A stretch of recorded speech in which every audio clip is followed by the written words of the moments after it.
بحسبان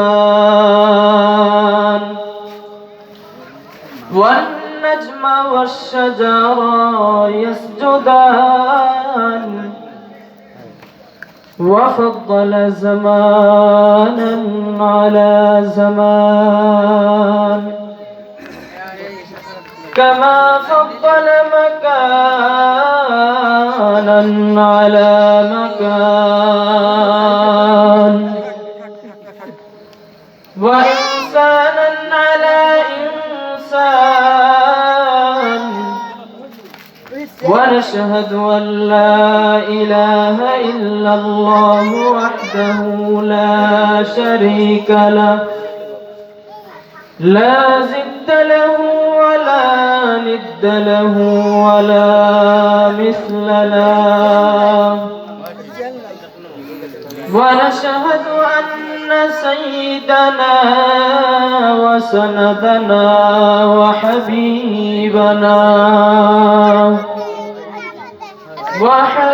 ربنا وطبيب قلوبنا ومولانا محمدا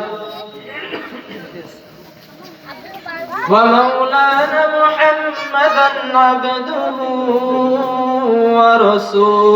ورسوله صلى الله تبارك وتعالى في كلامه المجيد والفرقانه الحميد وما خلقت الجن والإنس إلا ليعبدون وقال تبارك وتعالى في كلامه المجيد والبرهانه التوحيد كل نفس ذائقة الموت ثم إلينا ترجعون صدق الله مولانا العظيم وصدق رسوله النبي الكريم ونحن على ذلك لمن الشاهدين والشاكرين والحمد لله رب العالمين سبحانك لا علم لنا إلا ما علمتنا إنك أنت العليم الحكيم رب اشرح لي صدري ويسر لي أمري واحلل عقدة من لساني يفقه قولي সকলে দরুদ ইব্রাহিম পড়ি اللهم صل على محمد وعلى آل محمد كما صليت على إبراهيم وعلى آل إبراهيم إنك حميد مجيد اللهم بارك على محمد وعلى آل محمد كما باركت على إبراهيم وعلى آل إبراهيم إنك حميد مجيد यही हम सब मुसाफिर हैं यही हम सब मुसाफिर हैं कब्र आखिर ठिकाना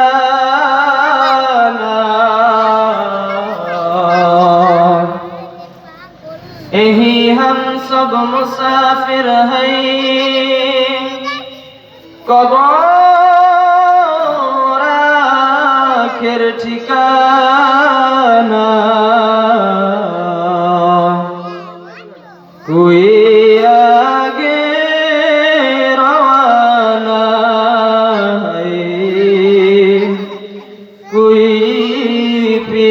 سيرنا بلغ العلا بكماله كشف الدجى بجماله حسنت جميع خصاله صلوا عليه وآله لا إله إلا الله لا إله إلا الله لا إله إلا الله لا إله إلا الله ভাইজান বহু দূরে মদিনা কেমনে যাব জানি না বহু দূরে মদিনা কবে যাব জানি না দয়া করো ও দয়াল আল্লাহ দয়া করো ও হে দয়াল আল্লাহ নসিব করো মদিনা লা ইলাহা ইল্লাল্লাহ জোরে লা ইলাহা ইল্লাল্লাহ লা ইলাহা ইল্লাল্লাহ লা ইলাহা ইল্লাল্লাহ لا إله إلا الله محمد رسول الله صلى الله عليه وسلم সংসার সংসার কইরা ভাবে গো করলি না বন্দেগি কিভাবে কাটাইবি মনরে কবরের জিন্দেগি রে ওরে জীবন গোনায় গোনায় গেল রে ওরে জীবন গোনায় গোনায় গেল রে সংসার সংসার কইরা হবে গো করলি না বন্দেগি কিভাবে কাটাইবি মনরে কবরের জিন্দেগি রে ওরে জীবন গোনায় গোনায় গেল রে ওরে জীবন গোনায় গোনায় গেল রে নিঃশ্বাসের বিশ্বাস কইরা গো বাঁধলি দালান ঘর কোন দিন জানি আজরাইল আইসা গো করবে সবই পর রে ওরে জীবন গোনায় গোনায় গেল রে ওরে জীবন গোনায় গোনায় গেল রে ছেলে মেয়ের মায়ায় পইরা রে চিনলি না আল্লাহ রে কি জানি কি উপায় হবে গো অন্ধকার কবরে রে ওরে জীবন গোনায় গোনায় গেল রে ওরে জীবন গোনায় গোনায় গেল রে বাড়ির পাশের পুকুর পারে গো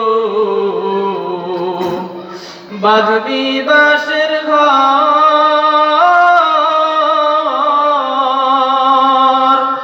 ভাইও নাই বান্ধব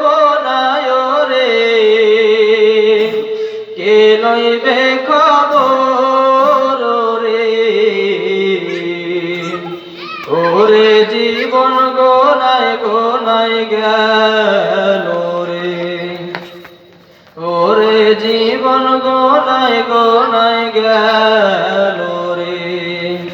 সংসার সংসার কইরা হবে গো, করলি না বন্দেগি, কিভাবে কাটাইবি মনরে কবরের জিন্দেগি রে। ওরে জীবন গোনায় গোনায় গেল রে, ওরে জীবন গোনায় গোনায় গেল রে, ওরে জীবন গোনায় গোনায় গেল রে। আলহামদুলিল্লাহ, মহান রব্বে কারীম আল্লাহ পাক রব্বুল আলামিনের দরবারে লাখো কোটি কোটি শুকরিয়া জ্ঞাপন করছি। যে মহান রব্বে কাবা রব্বে কারীম আল্লাহ তাআলা আপনাকে আমাকে দুনিয়াবী সমস্ত কাজ কর্ম থেকে ফারিক করে, দুনিয়াবী সমস্ত কিছু থেকে আল্লাহ তাআলা আমাদেরকে ফারিক করে পছন্দ করে এই মহল্লার মধ্যে অসংখ্য অগণিত মানুষদের থেকে খুঁটে খুঁটে বেছে বেছে যেই মাওলায়ে কারীম আমাদেরকে আগে আগে এই জান্নাতের বাগানে আসার বসার তৌফিক দিয়েছেন, এই জন্য সেই মহান রব্বে কাবা আল্লাহ তাআলাকে খুশি করে সকলে দিল থেকে মুমিনের আওয়াজে ঈমানের বলে বলিয়ান হয়ে একই স্বরে একই আওয়াজে সকলে দিল থেকে মহান রব্বে কাবাকে খুশি করে সকলে পড়ছি আলহামদুলিল্লাহ। সম্মানিত হাজিরিন, এই কণ্ঠের মালিক কে বলেন? জোরে বলেন, কণ্ঠের মালিক কে? কণ্ঠের মালিক একমাত্র মহান রব্বে কাবা রব্বে কারীম আল্লাহ তাআলা। তো যেই আল্লাহ কণ্ঠ দিয়েছেন ওই আল্লাহ চাইলে বোবা বানাইতে পারেন না? আমরা অনেক সময় নেতা নেত্রীর পিছনে দৌড়াইয়া কিন্তু কণ্ঠ ভাঙ্গে ফেলাই দিই, কিন্তু ওয়াজের মাঠে জুমার মসজিদে যখন খতিব সাহেব বক্তা সাহেব যখন বলে যে শুকরিয়া আদায় করেন, সুবহানাল্লাহ পড়েন, আলহামদুলিল্লাহ পড়েন, তখন গলার থেকে স্বর বাইর হয় না। তো যেই আল্লাহ তাআলা আপনাকে কণ্ঠ দিয়েছেন বোবা বানায় নাই, যেই আল্লাহ তাআলা আপনাকে সুস্থ শরীরে নেক হায়াতকে বাড়ায় দিয়া আপনাকে পছন্দ করে এই জান্নাতের বাগানে আসার কি সবার সুযোগ হয়েছে বলেন? আল্লাহ তাআলা যাদেরকে পছন্দ করছে আমরা তারাই আইসা বসতে পারছি। তো এই জন্য আবারও সেই মহান রব্বে কাবাকে খুশি করে শরীরে যতটুকু শক্তি আল্লাহ তাআলা দিয়েছে সমস্ত শক্তিটুকু উজাড় করে মহান রব্বে কারীমকে খুশি করে আরেকবার পড়েন না আলহামদুলিল্লাহ। সম্মানিত হাজিরিন, মহান রব্বে কারীম আল্লাহ তাআলা আমাদেরকে বানাইছেন কিসের জন্য বানাইছে বলতে পারেন? তার গোলামির জন্য। কার গোলামি? আল্লাহ পাক রব্বুল আলামিনের গোলামির জন্য বানাইছেন। আল্লাহ পাক কোরআনের মধ্যে ইরশাদ করেন, ওমা খালাকতুল জিন্না ওয়াল ইনসা ইল্লা লিয়াবুদুন, আমি মানুষ এবং জিন জাতিদেরকে বানাইছি শুধুমাত্র একমাত্র আমি মাওলায়ে কারীমের ইবাদতের জন্য। কার ইবাদত? একটু আওয়াজ দিবেন। কার ইবাদতের জন্য বানাইছেন? আল্লাহ পাক রব্বুল আলামিনের ইবাদতের জন্য, গোলামির জন্য আল্লাহ আমাদেরকে বানাইছেন। আল্লাহ বানাইয়া আমাদেরকে বানাইছেন তো তার গোলামির জন্য, কিন্তু আমরা কি সেই মহান রবের গোলামি করি? কিছু কিছু মানুষ আছে করি, আবার এমনও মানুষ আছে মাওলায়ে কারীমের ইবাদত করে না। আছে না? অনেক মানুষ আছে মাওলায়ে কারীমের ইবাদত করে না। তো ইবাদত করে তো ওই ব্যক্তি আল্লাহ তাআলা যাকে পছন্দ করে, আল্লাহ তাআলার সাথে যার সম্পর্ক আছে, আল্লাহ পাক রব্বুল আলামিনের গোলাম যে, সেই তো গোলামি করে বলেন। কিন্তু যার সাথে মাওলায়ে কারীমের সাথে সম্পর্ক নাই ওই বান্দারা কিন্তু গোলামি করতে পারে না। আল্লাহ পাক সমস্ত কিছু আমাদের জন্যই বানাইছেন, ঠিক না? কিন্তু আমরা আমাদেরকে বানাইছেন আল্লাহ তাআলা তার গোলামির জন্য। আমাদেরকে আল্লাহ বানাইছেন তার গোলামির জন্য, আর দুনিয়ার মধ্যে সমস্ত কিছু আল্লাহ বানাইছেন আমাদের গোলাম, তাই না? তো যেই মানুষটা মহান রব্বে কারিমের ডাকের মধ্যে মজা পায়, ওই মানুষটাই আল্লাহ পাক রব্বুল আলামিনকে ডাকতে পারে, ঠিক না? আল্লাহ আল্লাহ क्या मुबारक नाम है, अल्लाह अल्लाह आशिकों का काम है, अल्लाह अल्लाह इच शीरीन इस्तोना शेर शाकर में कुनद जानम तमाम, अल्लाह अल्लाह तू मेरा माबूद है, अल्लाह अल्लाह तो मेरा माशूक है। আমাদের রব কে? আর জোরে ডাক দিয়া বলেন আমাদের রব কে? ও দুনিয়ার জমিনের গোলাম, তোমার আমার রব কিন্তু একমাত্র আল্লাহ। ওই আল্লাহ ডাক দিয়া কয় বান্দারে, আমি আল্লাহ আম গাছে আম দিলাম বান্দা তোমার খাওয়ার জন্য, আমি আল্লাহ কাঁঠাল গাছে কাঁঠাল দিলাম বান্দা তোমার খাওয়ার জন্য, আমি আল্লাহ কলা গাছের মধ্যে কলা দিলাম বান্দা তোমার খাওয়ার জন্য। ও বান্দারে, আমি আল্লাহ সমুদ্রের মধ্যে সুন্দর রূপালী ইলিশ আমি আল্লাহ দিলাম বান্দা তোমার খাওয়ার জন্য। ও বান্দা, সূর্যের আলো আমি আল্লাহ দিলাম তোমার গ্রহণ করার জন্য। ও বান্দারে, এই সমস্ত কিছু আমি আল্লাহ তোমার জন্য বানাইলাম, আর তোমারে বানাইলাম আমার গোলামির জন্য। ও মুসলমান ইমানদার আল্লাহর গোলামের দল, ও নবীর আশিকের দল, আজকে যদি সেই মহান রব্বে কারিম আল্লাহ তাআলার গোলামি করতেন, আজকে যদি মহান রবকে ভয় করতেন, মহান রব্বে কারিমের দাসত্ব যদি আপনারা করতেন, মাইকের আওয়াজ যত দূরে যাইতেছে একটা গোলাম রাস্তার মধ্যে ঘোরাঘুরি করতে পারতেন না। আল্লাহর ভয় যদি আপনার অন্তরের মধ্যে থাকতো, মহান রব্বে কাবার দাসত্ব করার যদি ইচ্ছাই থাকতো, এই যে জান্নাতের বাগান, ও মুসলমান, এই জান্নাতের বাগানে এসে বসার মতো তৌফিক কিন্তু সবার হয় না। ও মুসলমান, দুনিয়ার মধ্যে বছরকে বছর দিনকে দিন সমস্ত সময় তো দুনিয়ার পিছেই কাটাইলা, সমস্ত সময় সেকেন্ড মিনিট ঘন্টা দিন সপ্তাহ বছর মাস সমস্ত সময় তো তুমি দুনিয়ার পিছনে দৌড়াও, আমার মালিকের জন্য তুমি কোন সময়টুকু রাখলা? কি দেখার দরকার আছে না? এই সময়ের মালিককে আল্লাহ পাক রব্বুল আলামিন, সেই মাওলায়ে কারীম যে সময়টুকু আমাদেরকে বাঁচায় রাখছে, যে আল্লাহ পাক আমাকে আপনাকে সুস্থতার নিয়ামত দিয়েছে, সেই মহান রব্বে কারীমের গোলামি করতে আমরা চাই না, মোটেও মনে চাই না। যদি মনে চাইতো চার দোকানে আড্ডা দিতে পারতো না। কোরআন ও হাদিসের বয়ান চলতেছে, এই বয়ান থুইয়া, এই বয়ান রাইখা কোন মুসলমান, যেই মুসলমানের অন্তরে আল্লাহর ভয় আছে, মহান রব্বে কারীমের দাসত্ব করার ইচ্ছা যে গোলামের আছে, ওই গোলাম কি এই মাঠের মধ্যে না বসে রাস্তায় ঘোরাঘুরি করতে পারে? জোরে বলেন, পারে? ওই গোলাম কখনোই পারে না। তার মানে মুসলমান, তোমার ভিতরে তুমি এখনো খাঁটি মুমিন হইতে পারো নাই, তোমার ভিতরে মহান রব্বে কাবার ভয় এখন পর্যন্ত ঢুকে নাই। সমস্ত সময়টুকু তুমি দুনিয়ার পিছনে দৌড়াইলা।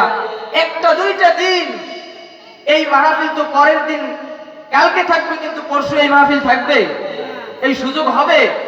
এই দুনিয়ার জান্নাতের বাগানে বসছেন, আল্লাহর নবীর কাছে জিজ্ঞাসা করতেছে পয়গম্বর, দুনিয়ার জান্নাতের বাগানের ফল কি?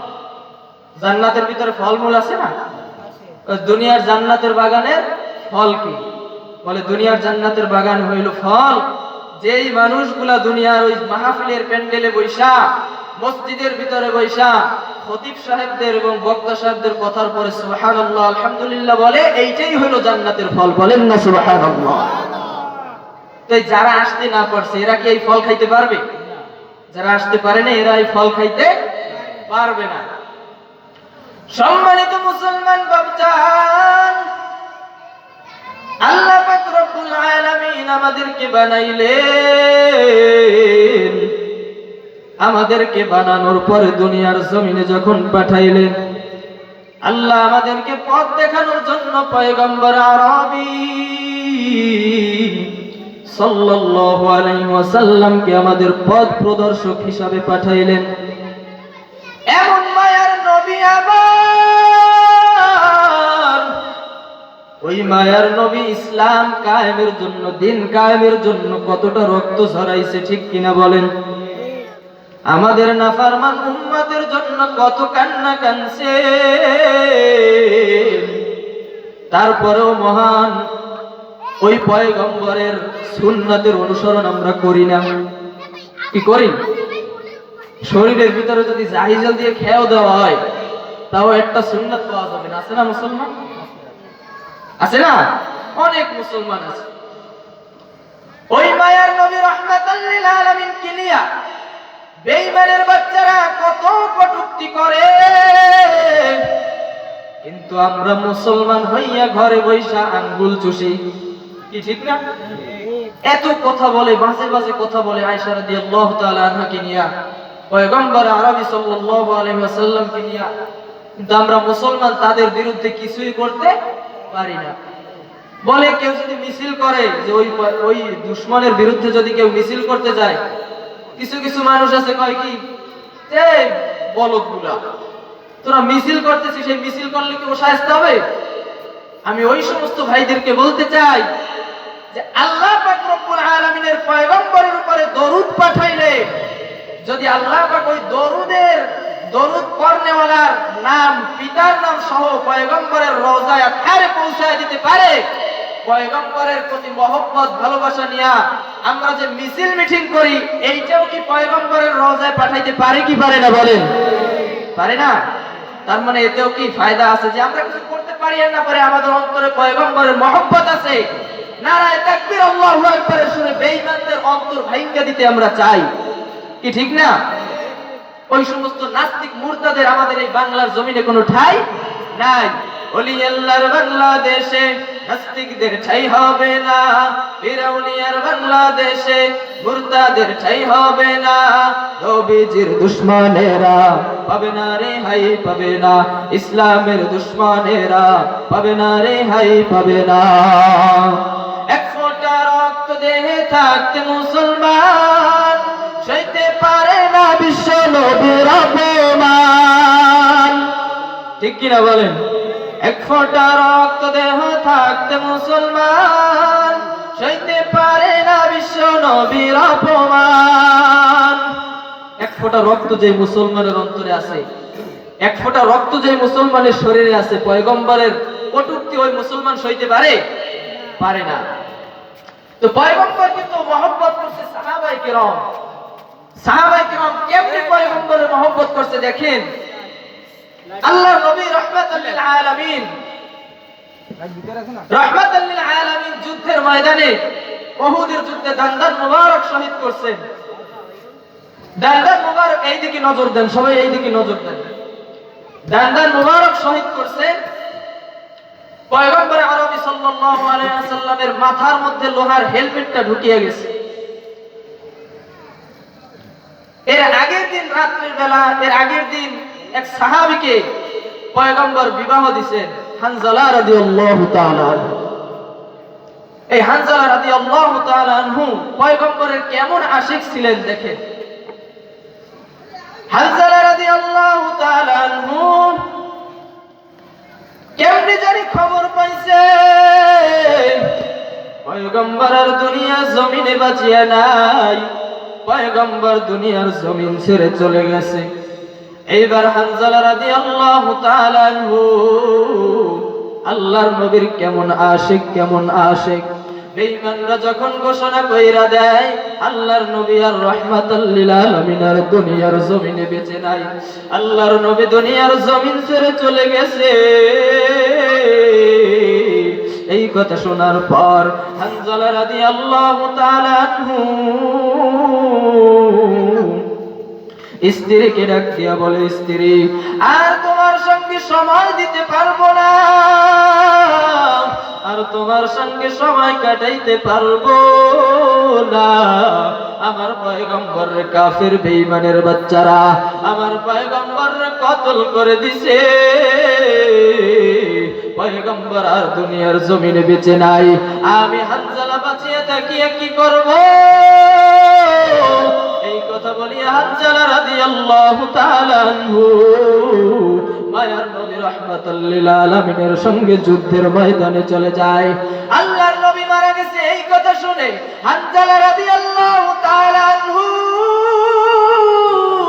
দৌড় দিয়ে যুদ্ধের ময়দানে যাইয়া কাফেরদেরকে কচুকাটা করলেন।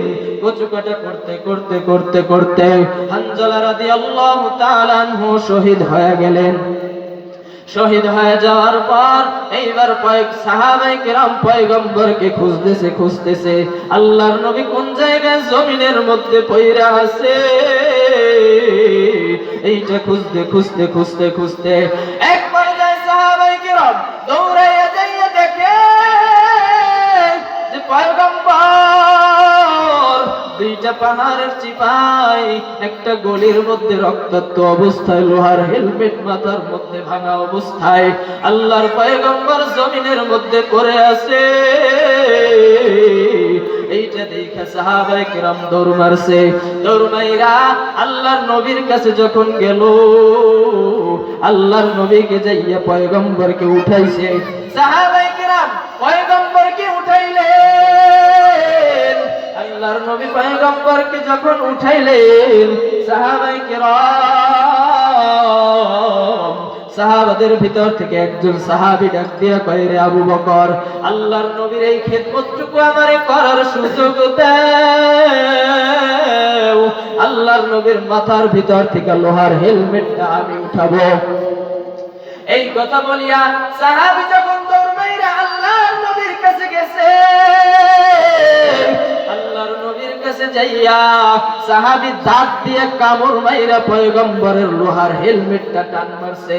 সাহাবীর সামনে দুইটা দাঁত ভেঙে গেছে। আল্লাহর নবীর মাথার থেকে লোহার হেলমেট বাহির হয় না। আল্লাহর নবীর মাথার থেকে লোহার হেলমেট বাহির হয় না। এইবার আবারও আবু বকর ডাক দিয়া কয়, ও সাহাবী পাগলামো করিও না, সাহাবী পাগলামো করিও না, আমরা পয়গম্বরের মাথার থেকে হেলমেটটা উঠাইয়া দিব।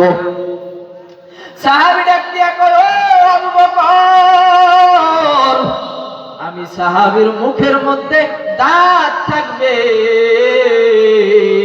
আর পয়গম্বরের মাথার থেকে লোহার হেলমেট উঠাবো না, এইটা আমি সাহাবী হইতে দিব না। আমার শরীরে আমার গালের মধ্যে যত সময় দাঁত থাকবে তত সময় আমি চেষ্টা চালায় যাব পয়গম্বরের মাথার হেলমেট লোহার হেলমেটটা আমি দাঁত দিয়ে টাইনা উঠাবো। হাত দিয়ে সম্ভব হইতেছে না, দাঁত দিয়ে টাইনা উঠাবো। এই কথা বইলা আমার সাহাবী যখন পয়গম্বরের মাথার লোহার হেলমেটটা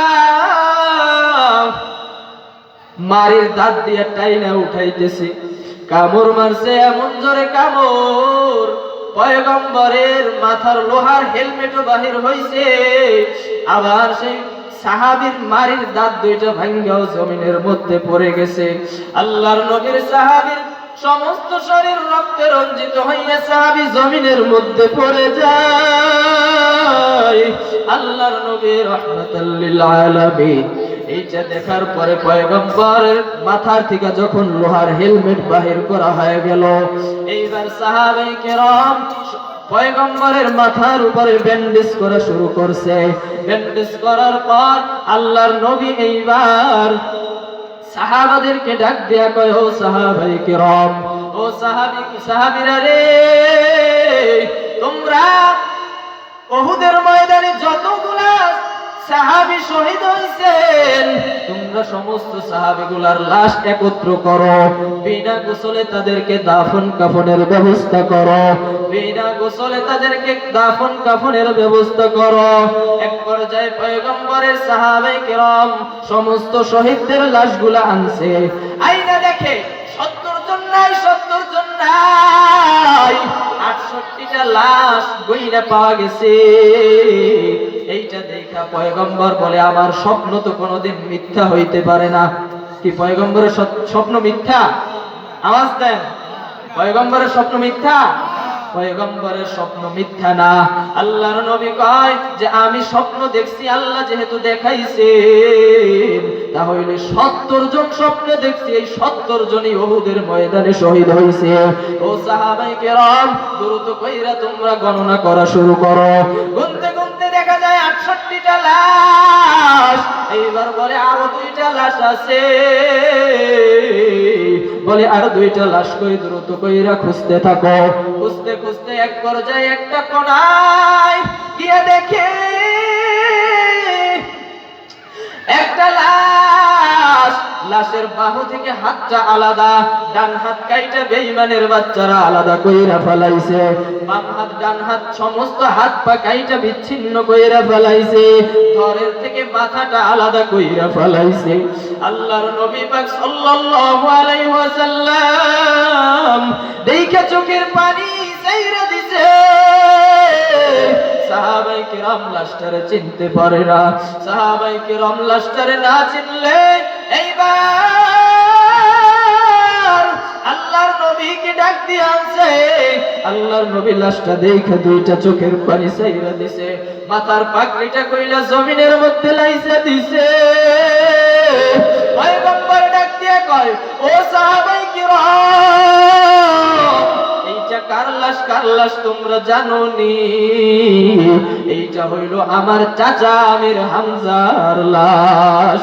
আমার চাচারে বেঈমানের দলে এমন ভাবে মারছে, কলিজাগুলা চাবায়া চাবায়া বেঈমানগুলা লাশের পাশে রাইখা দিছে। পেটটারে ফাইরা ভুঁড়ি বাহির কইরা ফেলাইছে। সাহাবায়ে কেরামকে বলে আর পয়গম্বর চোখের পানি 2টা ছাইরা দিছে। আল্লাহর নবী বলে, ও সাহাবায়ে কেরাম, এই লাশটাকে তোমরা পুটলার মধ্যে বেঁধে পুটলার মধ্যে কইরা ওই 68টা লাশের পাশে নিয়ে রাইখা দাও। আমার চাচারে ওরা এমন নির্মম ভাবে হত্যা করছে। এইটা বইলা 69টা লাশ যখন পয়গম্বর একত্র করলেন, বলে আরো একটা লাশ আছে, আরো একটা লাশ আছে, আরো একটা লাশ এই উহুদ যুদ্ধের মধ্যে আছে, কেননা এখন পর্যন্ত 70টা পূর্ণ হয় নাই। আল্লাহর নবী কয় যে আরেকটা লাশ আছে, সেই লাশটা কই দেখো। আরেকটা লাশ যে আছে সেই লাশটা কোন জায়গায় আছে একটু দেখো। পয়গম্বরের কথা মতো সবাই লাশ খুঁজতেছে, কিন্তু কোন জায়গায় লাশটা খুঁজে পায় না, খুঁজে পায় না। হঠাৎ করে জিবরাইল